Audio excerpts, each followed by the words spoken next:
大家好，我是阿健，做一个温暖的厨师。今天我们用一块南瓜和2根山药来做好吃的，不加一滴水，造型漂亮，出锅蓬松暄软，有嚼劲。秋天适合吃山药和南瓜，健脾养胃，身体棒棒。特别是家里有老人孩子的，一定要多吃。先把山药和南瓜全部削去外皮，南瓜直接切成小块，放进锅里面。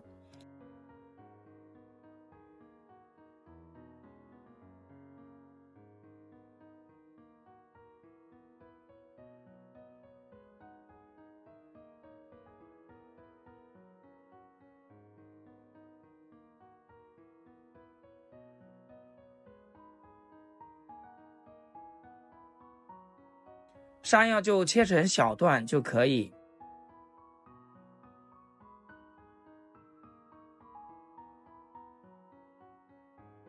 也一起放进锅里，扣上盖子，大火蒸15分钟，一定要把它们蒸熟透。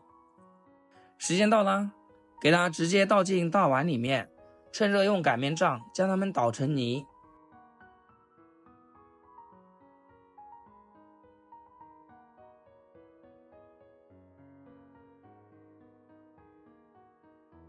稍微放凉一下，再倒入适量的牛奶，放牛奶香味会更浓郁，做出来会更加好吃。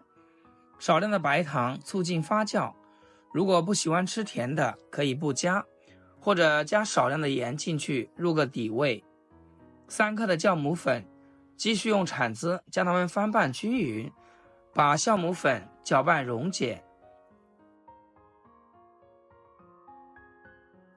一直搅拌成这种细腻的状态，然后少量多次的加入面粉。这里面粉的量不确定，要根据南瓜的含水量来定的。如果是干一点，我们这再加一点点牛奶；如果太黏，就加入面粉进去。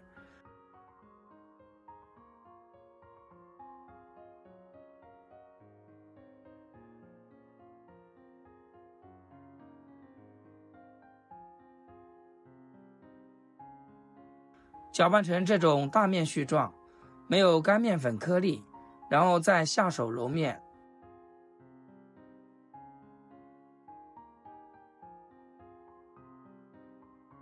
这里揉不光滑，不用着急，我们直接移到面垫子上，撒一些干面粉，继续给它揉搓，多揉一会儿。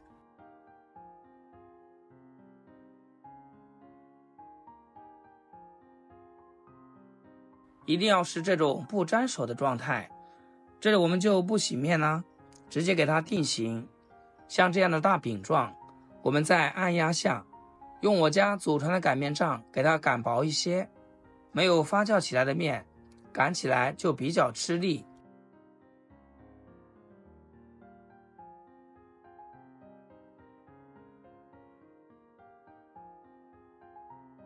这里一定要有耐心哦，像视频中这种薄厚程度就可以，大概是3毫米左右。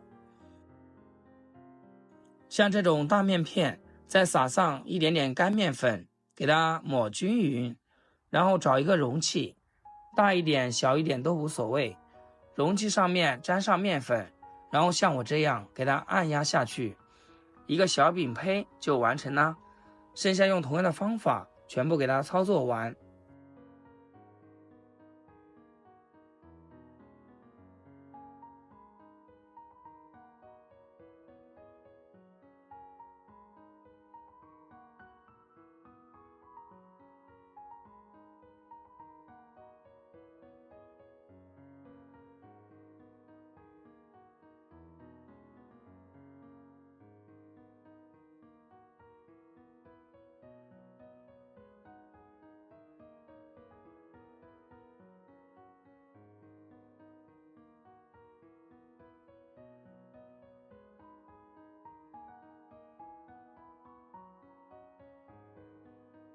这些边角料我们可不要扔掉哦，二次利用，给它揉搓好，再做成小饼，然后再4个小饼垒起来。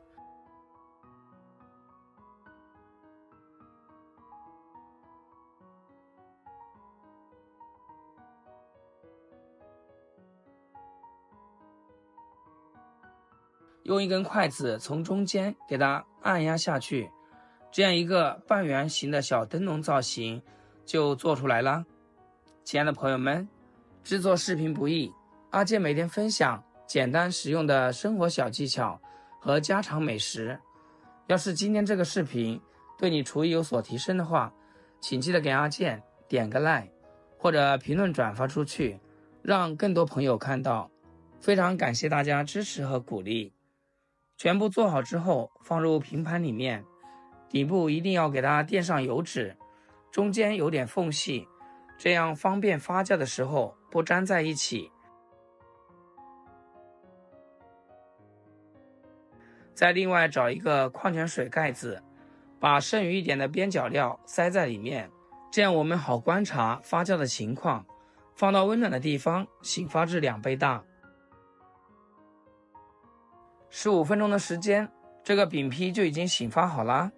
我们拿起来看一下，体积明显变大了很多，然后这个饼坯拿起来是轻飘飘的，非常漂亮。这时候我们就可以上锅，水开上气，开大火蒸12分钟，再焖2分钟，这样就可以防止塌陷回缩。奶香味十足的南瓜山药灯笼小馒头就出锅啦，整个厨房都是它的香气，金黄金黄的，造型特别的漂亮，不仅好看而且好吃，就是平时挑食不吃饭爱吃零食的小朋友看到它也能一口气吃上好几个。蓬松暄软有弹性，捏捏人立刻回弹，好吃还不粘。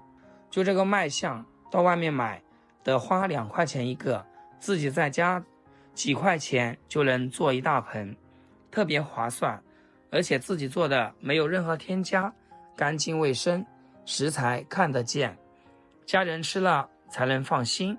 平时我都会多做一些，放凉以后进冰箱冷冻保存，早上或者是中午晚上的时候拿出来几个加热一下，口感还是一样的好，配牛奶豆浆稀饭小米粥那都是绝子。每次做这个南瓜小馒头，我老妈和儿子他们一口气都能吃上好几个，暄软的，就是放凉了它也不会发硬。虽然用的是简单食材，但是用心也能做出既好看又美味的食材来。喜欢吃南瓜山药的朋友一定要记得点赞收藏。好了，今天视频就分享到这里，咱们下期视频见。视频最后祝大家天天开心，8颗牙齿晒太阳。